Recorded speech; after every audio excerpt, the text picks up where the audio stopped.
Assalamualaikum warahmatullahi wabarakatuh. Selamat pagi dan salam sejahtera bagi kita semua. Baik anak-anak semua, kita lanjut sesi kali ini. Bapak akan menjelaskan tentang taksonomi serangga. Secara pengertian, taksonomi itu berasal dari bahasa Yunani, yaitu taksis yang artinya susunan, dan nomos artinya hukum. Jadi definisi harfiahnya yang dimaksud dengan taksonomi itu adalah penyusunan yang teratur dan bernorma mengenai organisme-organisme ke dalam kelompok-kelompok yang tepat dengan menggunakan norma-norma yang sesuai dan benar. Jadi artinya bahwa penyusunan kelompok ini berdasarkan aturan yang sudah baku. Jadi bukan maunya si penyusun. Artinya sudah ada aturan baku yang harus diikuti dalam membuat atau menyusun kelompok-kelompok dari organisme atau binatang. Urutan takson serangga. Secara umum, serangga itu disusun berdasarkan tingkatan yang paling tinggi ke tingkatan yang paling rendah. Itu yang umum. Tapi bisa saja dalam aplikasinya atau implementasinya bisa kita buat dari urutan yang paling rendah ke urutan yang paling tinggi. Itu kalau sudah baku dan sudah ada urutannya. Urutan taksonomi serangga dari paling atas, ya kalau kita kembali tadi golongan atau kingdom, itu kalau kita bicara makhluk hidup. Jadi ada golongan makhluk hidup tadi, manusia, hewan, dan tumbuhan. Kemudian di bawahnya nanti turunlah namanya kelompok berikutnya, yaitu dengan nama filum. Setelah filum ada kelas. Habis kelas turun menjadi kelompok ordo. Setelah ordo ada famili, genus. Dan terakhir yang paling rendah itu adalah spesies. Ini adalah urutan takson serangga. Tapi dari 7 kelompok dalam urutan takson ini umumnya di dunia serangga atau entomologi kita hanya menggunakan 6 kelompok saja, yaitu dari yang paling tinggi itu adalah filum.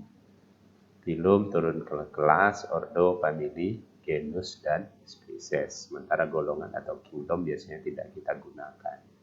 Karena kita sudah spesifik ke arah serangga, sehingga yang kita gunakan adalah mulai dari filum, turun menjadi kelas ke ordo, ordo ke famili ke genus, dan terakhir adalah spesies.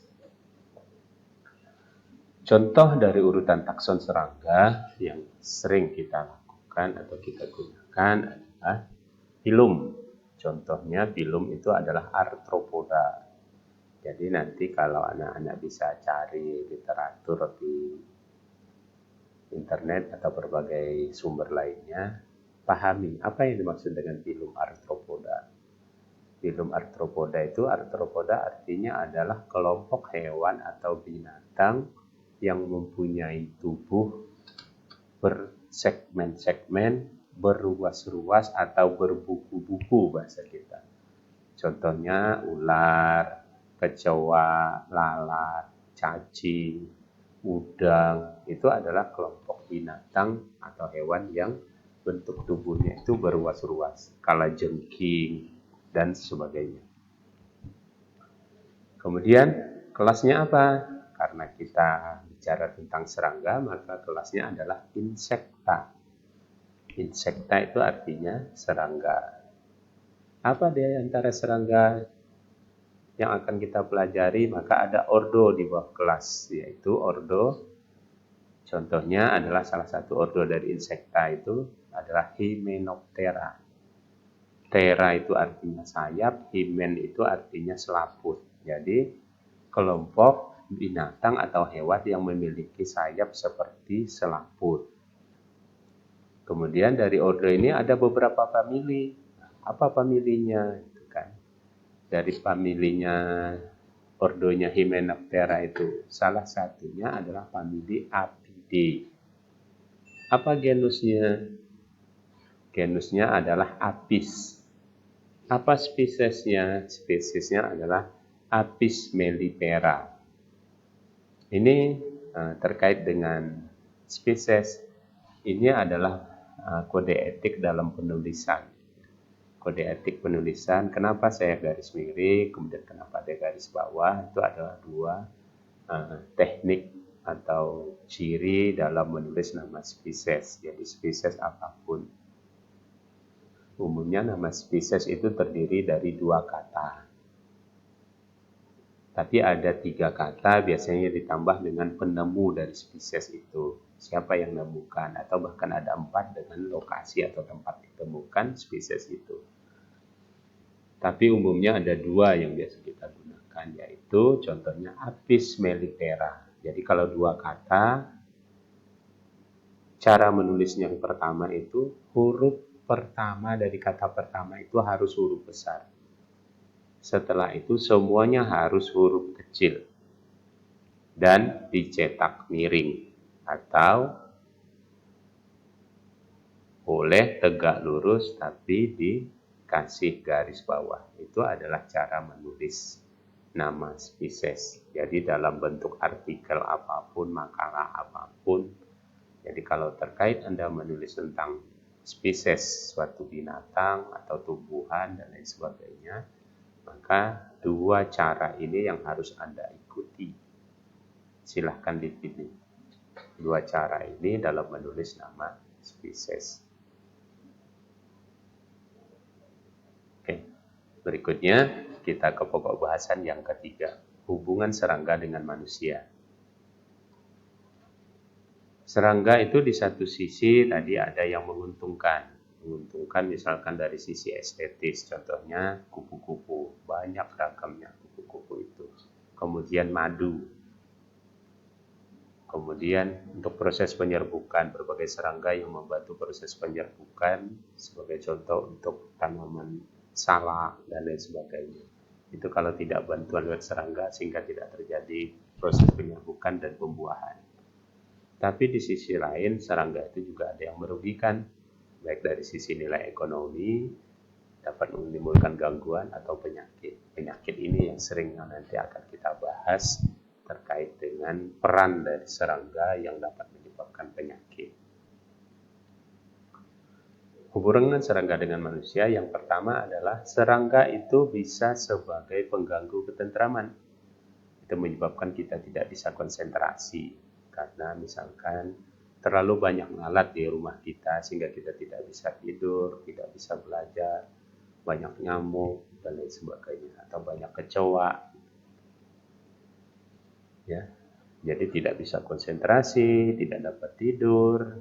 Kemudian ada serangga yang meninggalkan kotoran pada makanan dan atau barang-barang yang kita miliki. Kemudian ada serangga yang menggigit atau menusuk kulit kita. Contohnya mungkin ada kena gigitan kalajengking dan lain sebagainya. Atau kadang-kadang masuk ke mata, hidung atau saluran pernapasan saat kita berjalan di menjelang malam. Itu banyak serangga-serangga kecil yang bisa masuk ke mata, hidung atau saluran pernapasan kita. Berikutnya, hubungan yang kedua adalah sebagai penyebab penyakit. Ada yang mengeluarkan bisa atau toksin, contohnya bisa ulat bulu, itu dan salah satunya. Ya. Atau contoh yang lain, mungkin itu tadi kalajengking dan lain sebagainya. Lewat mengeluarkan toksin ini bisa lewat alat penyengat, alat penggigit, atau cairan tubuh. Cairan tubuh contohnya ulat bulu. Ya. Kemudian yang kedua, tinggal di dalam atau di luar tubuh sebagai endo maupun ektoparasit, seperti contohnya penyakit kudis atau miasis, kantariasis atau larva coleoptera, skoliasis larva lepidoptera. Kemudian 3, menyebarkan atau menyebarluaskan penyakit, di mana serangga ini berperan sebagai vektor, baik cara mekanis, accidental atau tidak sengaja, di mana perannya di sini serangga bertindak sebagai memindahkan saja, memindahkan bibit penyakit kepada host. Kemudian cara yang kedua, cara biologisnya, di mana bibit penyakit di dalam tubuh serangga itu nanti akan mengalami proses, baik proses pertumbuhan, perkembangbiakan maupun dua-duanya sekaligus, yang kita kenal dengan istilah propagatif, siklopropagatif, dan siklodevelopmental. Propagatif itu agen atau bibit penyakit di dalam tubuh serangga hanya mengalami proses perkembangbiakan saja, yaitu jumlahnya bertambah banyak. Contoh penyakitnya adalah demam berdarah, DW. Kemudian siklopropagatif, bibit penyakit di dalam tubuh serangga hanya mengalami proses pertumbuhan dan perkembangbiakan. Jadi selain tumbuh menjadi besar, tapi juga mengalami pertambahan jumlah. Contohnya adalah penyakit malaria. Kemudian yang ketiga adalah siklodevelopmental. Bibit penyakit di dalam tubuh serangga hanya mengalami proses pertumbuhan saja. Jadi hanya bertambah besar saja, mengalami proses perkembangbiakan atau bertambah banyak biasanya nanti di tubuh manusia. Contoh penyakitnya adalah filariasis atau penyakit kaki gajah. Contoh lain dari dampak serangga akibat ulah manusia, contohnya adalah man-made breeding place, yaitu manusia membuat tempat berkembang biaknya penyakit, atau kata lain contohnya man-made malaria, manusia yang membuat malaria. Contohnya pembukaan irigasi, pemukiman baru, atau tambang, ya peti, penambangan emas tanpa izin. Itu kan digali, kemudian hasil galiannya seperti sumur dan lain sebagainya itu sangat besar, itu bisa menjadi breeding place-nya nyamuk Anopheles, sehingga nanti berkembang biak nyamuknya akhirnya bisa menularkan penyakit malaria. Atau perburuan hewan secara membabi buta, itu yang menyebabkan perilaku serangga itu berubah. Yang semula senang dengan darah binatang, akhirnya berubah perilakunya menyenangi darah manusia. Kemudian dampak lain misalkan karena menggunakan pestisida, penggunaan pestisida yang tanpa aturan, main hantam saja istilahnya, tanpa melihat dosis dan lain sebagainya. Aturan main dalam penggunaan atau aplikasi pestisida tidak diikuti oleh masyarakat, sehingga itu menyebabkan timbulnya dampak akhirnya serangga-serangga tertentu menjadi resisten atau kebal. Dan masih banyak contoh yang lain. Saya rasa demikian ya. Yang bisa Bapak sampaikan. Sebelum Bapak akhiri, ini ada pantun. Satpam menjaga pabrik petasan dari maling dan kebakaran.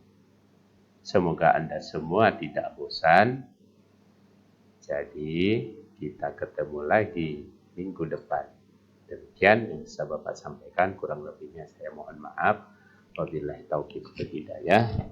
Assalamualaikum warahmatullahi wabarakatuh. Selamat pagi dan salam sejahtera bagi kita semua.